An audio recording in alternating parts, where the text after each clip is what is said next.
it up for Keith. Thank you, Gina. Thank you. Thank you. All right. Give me 1 second. I'm going to make sure I know how to use an iPad real quick. We're going to cross our fingers, and when I hit this freeze button, it's going to have my presentation. Ready? Every 3, 2, 1. Ah! All right. It's perfect. Good. All right.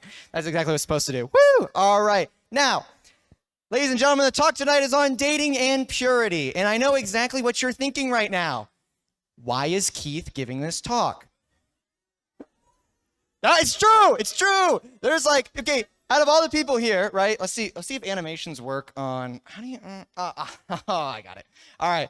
So you might be thinking like, Gina or Andy should be giving this talk, or maybe Colleen because she's married, or maybe even Joseph or Cece. But ladies and gentlemen, we have hit what is referred to as the bottom of the barrel. Tonight we have this guy. Hey, that's right. Yeah. Now, while I might not be an expert on the whole marriage thing and actually making it work out, I was at one point, believe it or not, sitting in one of those seats. Rumor has it I was in high school at one point. Crazy. Whack. Nuts. And when I was in high school, I did not exactly have my head on straight when it came to dating and what the church teaches, or even my faith for that matter. So, with that being said, while I might not be an expert on how to, cross the finish line, so to speak, I am an expert on how not to cross the finish line. So I'm going to make sure that you don't make the same mistakes I did. Let's go. Woo! So I'm going to get 2 or 3 core team members who are going to pass out my lovely little paper. I didn't assign anyone yet. I just need volunteers. Go, go, go, go. Yeah, volunteers, go, get them. All right, and someone get the pencils wherever they are. Somewhere. I think we're pretty close. All right, so while we're finishing that up, we're going to go ahead and talk about, so the talk tonight has 2 separate components, dating and purity. And I know what you're all thinking. Oh my gosh, that's so cringy. I don't want to hear about any of this. That's unfortunate. You're sitting here. So, yeah, that's true. All right, so what is dating? And you'll notice at the top of your paper, the definition of dating. Whoa, crazy. Dating is discerning marriage with another person. Now, there are three components to that. Ready? There's 3 components to that. There is discerning marriage in another person. Mawage is what brings us together today. That one, yeah. So, we're going to go over each of these 3 points. First of all, and arguably what I think is probably the most important, or one of the most important parts of this, is discernment. Dating is discerning marriage with another person. So the top of that chart, the high school missionaries, leadership team kids will know that this looks familiar. It is actually an exact copy. So what is discernment? Well, discernment is asking God what will make you a saint. What path in life will make you a saint? What path in life will get you to heaven? All right? What will get you to heaven? And a key component of that is that you cannot discern unless you pray.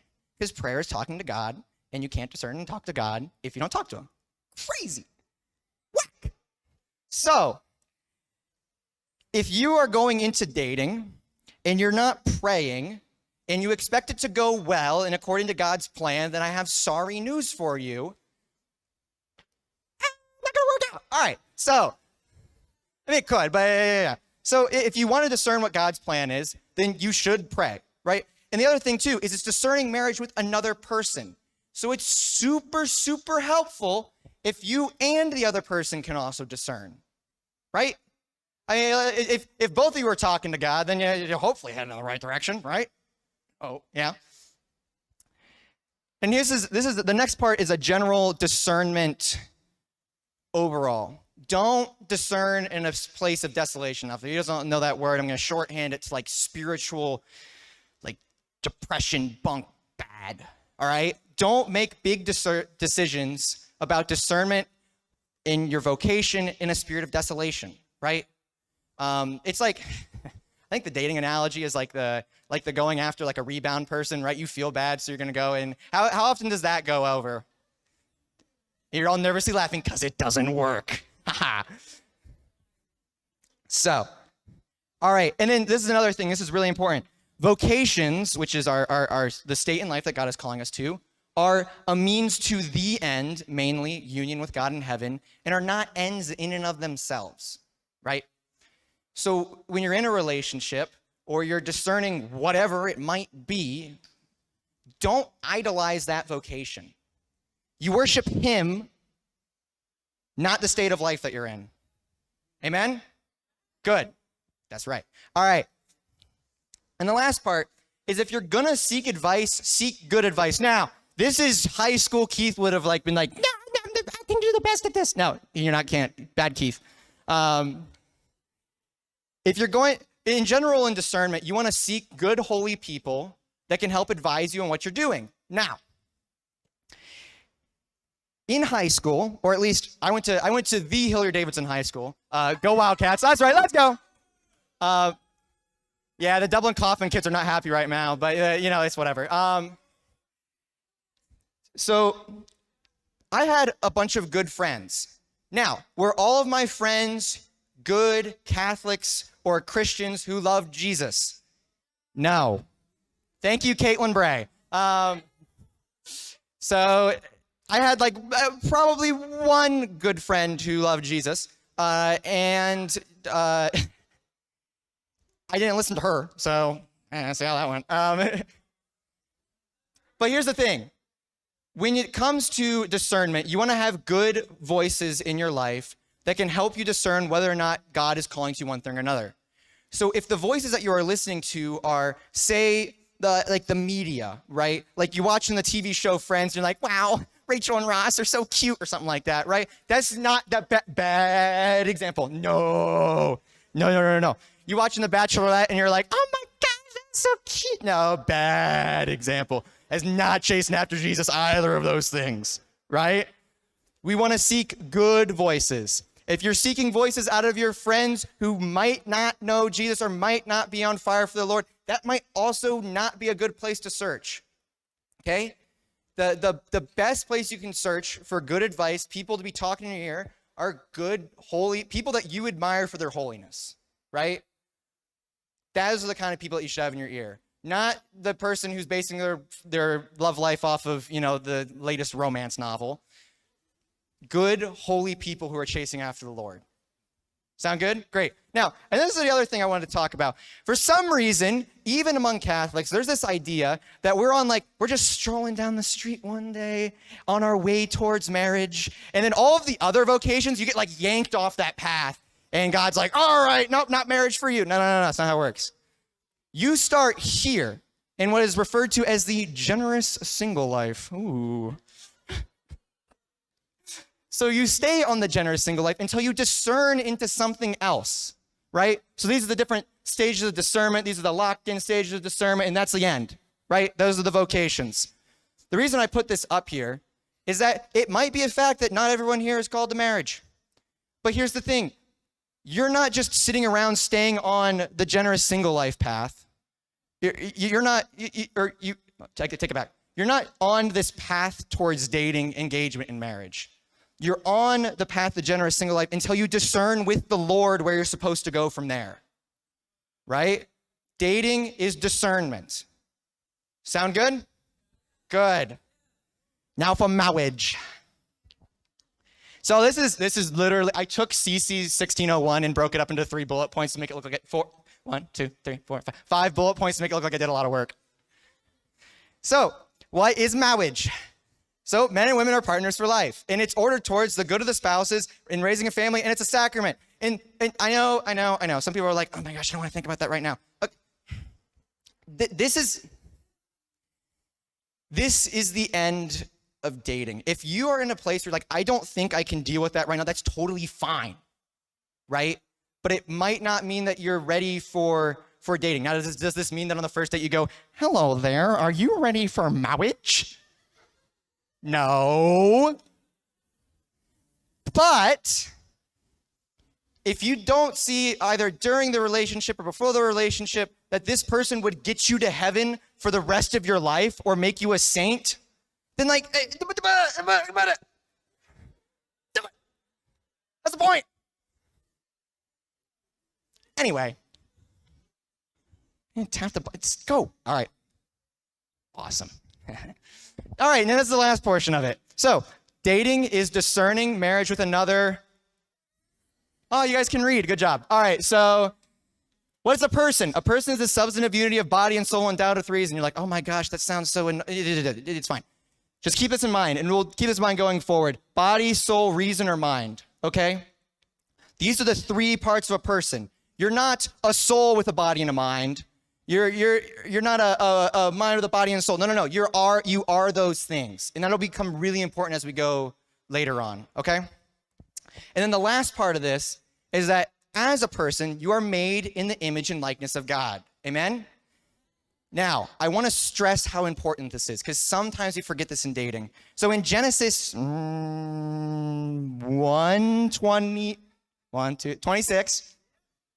in Genesis 1:26 to 1:27, the fact that we are made in the image and likeness of God is repeated 3 times within the space of like 2 lines. Okay, and this is old history nerd stuff.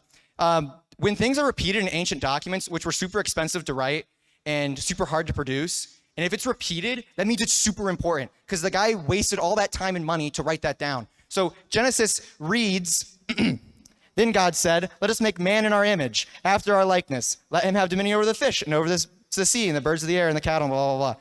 God created man in his image. In the divine image, he created them. Male and female, he created them. 3 times. This is ridiculously important. Why is it so important in the context of dating? Because you in the other person have human dignity. You are made in the image and likeness of God because of that. You have human dignity because you are made in the image and likeness of God. That goes for everyone, the people that you like, you don't like, whatever it is. Okay? So when you walk into these relationships, treat yourself and treat the other person like they're made in the image and likeness of God. Give them the dignity they deserve. And that'll become more apparent later on. And now we're going to go talk about the part that you didn't want to hear about. Purity. That was so weak, but it's so funny. All right. So, what is purity? So the Catechism cites, blessed are the pure in heart, for they shall see God. And that's from the Beatitudes, I think. Yes, thank you. So, now, what does it mean? What is purity? Well, purity is, see if I don't butcher this. Purity is this state where we're trying to, get ready for this. Thank you. I'm glad you do.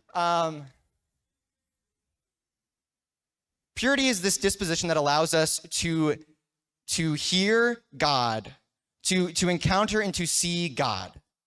And purity has a couple of different aspects. It's working towards holiness in a sense, okay?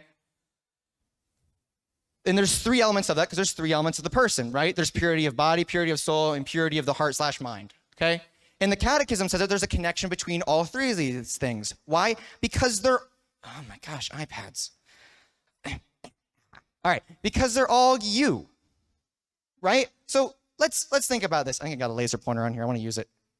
Woo! All right, so we can think of examples about how these are all linked together in our own lives, right? So when you're in a place, say, of like, you're in a good place spiritually, usually you're pretty well motivated, your mind is in a pretty good place, and that can help influence your body, right? True, like you're in a good place, you feel good, right? There can even be a negative of that. Like there was one time senior year where I stressed myself out so much that I got like sick, right? So the mind, right, got stressed out and then the body was sick. All right. Now, there's other times when this can go this way, right? Think about different sins that we can commit with our body, right? Scootily pooping. So, I had to come up with a substitute word. So there's things that we could do with our body that can affect our soul, right? We can affect our mind and our soul. There's things we can do with our body that can make it so that we don't think clearly, right?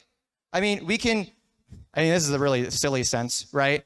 But if you're around someone that you're like, I don't know how to put this. Right, exactly. Yeah. Thank you. Yeah, you walk around and you're like, I like that person who, guys, you ever been around a girl that you like? I don't know how it works for girls, but you're like, your mind shuts off. It stops working, right? It's true. Mind and body, yep, see? It's true. It's true. I don't know how it works for the ladies. I got a Y chromosome. I wouldn't know. All right. But good. All right, so keep this in mind, right? So when you're going through the discernment process, you have to keep all of these things in mind, right? You can't neglect your body because eventually it's going to come and affect your mind and your soul. You can't neglect your mind at some point because it's going to come affect your body and your soul, right? You can't, and same with your soul, with everything else. You can't just, trash your prayer life and be like, oh, I think everything's going to go great. No. It's all connected. These are all you, okay? This is all integral parts of you.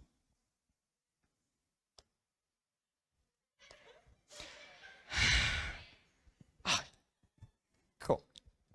So why purity, right? And you hear this a lot from the secular world, right? Like, who cares, right? Like, be honest here. Who gives a darn what I do in my relationship with another girl, with a girl or a guy or whatever, whatever you might be? Who cares? Like, no, legitimate. Who cares? Well, here's what I would say. The thing with purity, right, is it helps us keep a level head, right? If we become addicted to the other person in whatever way, right? Like if we become addicted to their body, or we're using them as a mental crutch, so we become addicted to them mentally, right? We can't think straight. And again, dating is discernment. So at the very least, the most secular argument I can give for why you should try to maintain some semblance of purity in your relationship, or strive for purity in your relationship, is that it helps to keep you with a level head. You won't make decisions that are dumb or stupid, or it will at least be harder to, right? Now, from a religious sense, it helps us remain closer to God, right? And why is that important? Because again, it's discernment. We have this idea in our culture nowadays that dating is for something else, right? But dating is discerning with another person. And if we walk away from God when we're trying to make decisions, hey, what's the point, right? He's the supreme arbiter of the universe. He probably knows what the right idea is. It's true. And the other thing, too, is it helps us avoid sin. It helps us from distancing ourselves from God.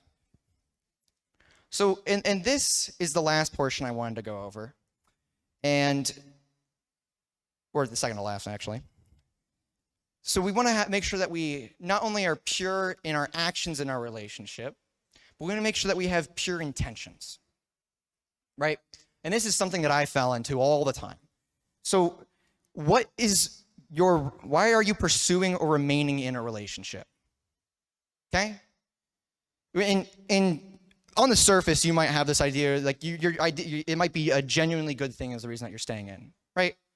But dig down. Like there's some kids that will go into relationships and they're like, I want to be in a relationship because I feel depressed. And I think being in a relationship with someone else will make me feel not depressed. Okay. That's using the other person as your own personal therapist. And they're made in the image and likeness of God too, and so are you. Don't use that person to get your mind right. And not to say that being in depression or anything is easier or anything like that, but don't make that your reason for going into a relationship. Don't stay in a relationship just because you enjoy getting the pleasure from a person, right? That's not a good reason for staying. You're using that person's body now, using a person's mind, using a person's body.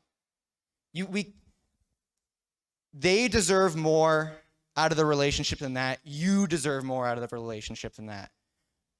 We are not going to be using people. We're made 3 times, repeated in Genesis, in the image and likeness of God. And this is the other thing too. You should ask yourself, do we make each other saints? If the worst comes out in you,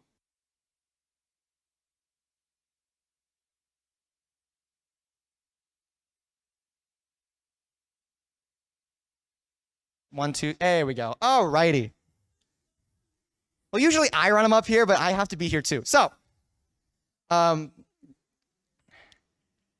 yeah, what do we make each other saints? If the worst comes out in you in a relationship, if a relationship is blocking your way to God, then do you really think that if you were to make that relationship last into perpetuity, it was going to get you any closer? No. It's silly. But you got to think about these things. Make sure your intentions, make sure your reason for going in and staying in are pure. And now, that's not to say that everything's always going to be a perfect and a good relationship. Everything's always going to be sunshine and rainbows or whatever, right? But if in general the person is leading you away from God as opposed to leading you to God, or maybe you're leading that person away from God as opposed to God, right? Then you might need to reassess. So keep that in mind. The goal of dating is to discern marriage with another person, right? So we got to take all those things seriously. Not only have to take discernment seriously, the end of dating seriously, but we also have to take the other person seriously. If there's one thing I can say tonight, is don't use people. That's not nice. Don't use people. Don't tug on their heartstrings or anything like that for your own gain. And maybe you're not doing it purposely. Maybe you're just in a really bad place and you don't realize that you're doing it. And that's fine. I mean, there's the reason that he died on a cross for our forgiveness, to forgive us, right? Because, he knows that it's rough. But treat that other person with the dignity and respect that they deserve. And the last thing is, who is the center of the relationship? Is the center of the relationship some idol that you've built up out of each other? Some idol that you've built up out of the relationship? Is it the idol of the possibility of marriage? Or is it the idol of pleasure? Or is it the idol of this person is making me feel better mentally? Or is it him? Because I can assure you, and like I said, I don't have a lot of experience in the terms of how to do it right. But I've gotten to know some really great Catholic married couples over the last couple of years. And I can tell you one thing. If you're both chasing towards him, then you're not going to run into each other. You're not going to run in and hurt each other if you're both eyes locked on him. So as we end tonight, and I run back into the back of the room and dim the lights, I want to leave you with this quote. The magisterium, as far as I'm concerned, is not very verbose on the topic of dating. It's unfortunate. But John Paul II does have a really good line in his book, Crossing the Threshold of Hope. It's a really good book. He's talking about a young man that he met, and it goes like this. This is John Paul II speaking. I'll never forget a young man, an engineering student in Krakow, who everyone knew aspired with determination to holiness. This was his life plan. He had been created for greater things, Jesus, as St. Costco once expressed it. At the same time, he had no doubt that his vocation was neither to priesthood nor religious life. He knew he was called to remain in the secular world. He sought a companion for his life and sought her on his knees in prayer. I will never forget the conversation in which he said, after a special day of retreat, he said to me, I think that this is the woman who should be my wife, that it is God who has given her to me. It was almost as if he were following not only the voice of his own wishes, but above all, the voice of God himself. He knew that all good things come from him, and he made a choice. So when we go forward and discern, it's not our will that is to be done, but his.